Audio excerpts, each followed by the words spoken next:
يلا بينا نعمل سلطة الأفوكادو. سلطة جميلة قوي قوي وطعمها يجنن. يمكن ناس كتير قوي ما تحبش الأفوكادو، بس بالطريقة دي هتاكلوه وبجد هتكونوا مدمنين عليه زي ما أنا بالظبط بقيت مدمنة عليه.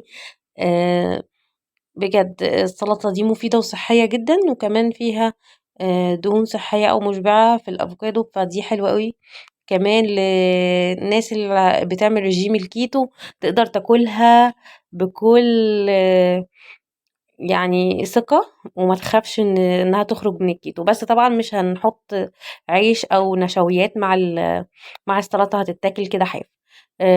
أول حاجة جبت الخبز العربي أو خبز الصاج دوّة، قطّعته كده بالقطّاعة ودهنته زيت ودخّلته إيه، ياخد لون كده في الفرن، وبعدين هنعمل السلطة.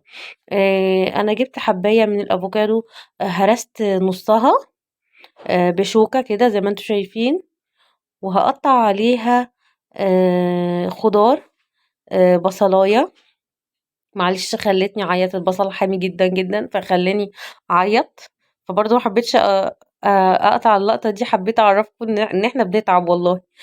قطّعت بصلاية وطماطماية وفلفلاية، وحطيتهم فلفلاية حارة، ممكن نشيل الفلفل خالص، ممكن نسيبه براحتنا أو ممكن نحط فلفل بارد. هاحط معلقة من الخل، ملح وفلفل، وكمان هاحط عصرة ليمونة كاملة.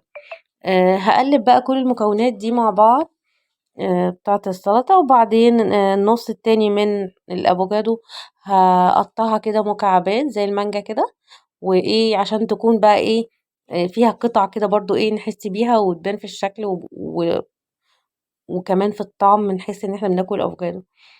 طلّعت بقى إيه العيش اللي أنا حمّصته في الفرن، وحطيت كده زي كَبّ كده فيه السلطة، وكمان حطيت الباقي في بولة. نقدر ناكلها كده ونقدر ناكلها كده.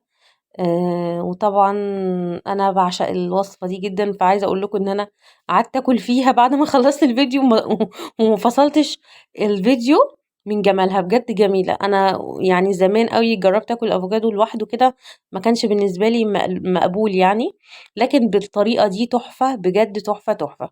وكمان لو دخّلنا الأفوكادو في عصاير بجد جميل أوي يا جماعة، جرّبوه مفيد جدًا وصحّي وفيه دهون صحية مشبعة، دهون نباتية. يالّا أشوفكم في حلقة جديدة، سلام